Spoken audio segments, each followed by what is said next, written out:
अनिल देशमुखांना त्यांच्या पीए मार्फत पैसे जायचे असं सचिन वाजे पत्रकारांशी बोलताना म्हणाला। याबाबत सचिन वाजेंनी फडणवीसांना पत्र लिहिलं आणि राजकीय वर्तुळात एकच खळबळ उडाली। याच पत्रात वाजेने जयंत पाटलांचंही नाव घेतलं, मात्र आपण वाजेला भेटलोच नसल्याचं स्पष्टीकरण यावेळी पाटलांनी दिलं। मात्र अनिल देशमुख आणि वाजे या प्रकरणावर बोलायचं तर सचिन वाजेंनी अनिल देशमुखांबद्दल खुलासा करण्याची ही पहिलीच वेळ नाही। याआधीही अनिल देशमुखांनी त्यांना हप्ता वसुली करण्याचे आदेश दिले होते। याचा खुलासा वाजेंनी पत्रात केला होता।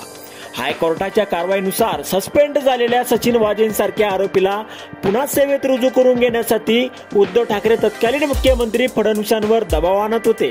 2017 ते 2018 दरम्यान ठाकरेंची काही माणसे वाजेच्या पुनर्नियुक्तीसाठी फडणवीसांकडे आपल्या साहेबांच्या माध्यमातून शब्द टाकत होते। या दबावाला बळी न पडता फडणवीसांनी वाजेची पुनर्नियुक्ती करण्यास स्पष्टपणे नकार दिला। पण मुख्यमंत्री झाल्यावर उद्धव ठाकरेंनी पहिला निर्णय घेतला तो म्हणजे वाजेला पुन्हा सेवेत घेण्याचा।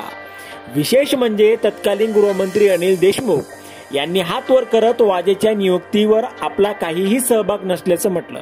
इतकंच नाही तर ठाकरे सरकारने त्याला गुन्हे आणि अन्वेषण विभागाचा प्रमुख केलं।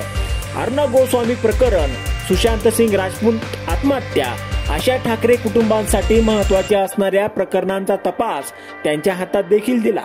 एका पोलीस अधिकाऱ्यांवर असलेली ठाकरेंची ही कृपादृष्टी त्यांची आणि वाजेची जवळीक स्पष्ट करतात। तत्कालीन विरोधी पक्षनेते असलेल्या देवेंद्र फडणवीस यांनी मनसुख हिरेन याला सुरक्षा द्यावी याबाबत वेळोवेळी मागणी केली होती, तरी सुद्धा ठाकरे सरकारने ती मागणी पूर्ण केली नाही। अखेर मनसुख हिरेन यांचा मृत्यू झाला। अंबानीच्या बंगल्याखाली बॉम्ब ठेवल्यापासून ते मनसुख हिरेन हत्येपर्यंत वाजेचे सगळेच कारनामे उघड झाल्यानंतरही ठाकरेंनी त्यांची बाजू घेतली।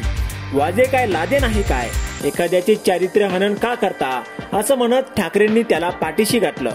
शिवाय संजय राऊत यांनी त्याला प्रामाणिक अधिकारी म्हणत वाजेचं कौतुक देखील केलं होतं। NIA न्यायालयाच्या दिलेल्या पत्रामध्ये तत्कालीन गृहमंत्री देशमुखांवर वाजेने अनेक आरोप केले।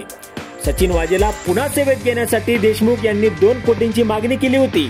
आपल्याला वेळोवेळी बंगल्यावर बोलावून देशमुखांनी हप्ता वसुली करण्याचे आदेश दिल्याचं वाजेने उघड केलंय। पण या सगळ्यांमध्ये सचिन वाजेने कुठेही उद्धव ठाकरेंचं नाव घेतलं नाही।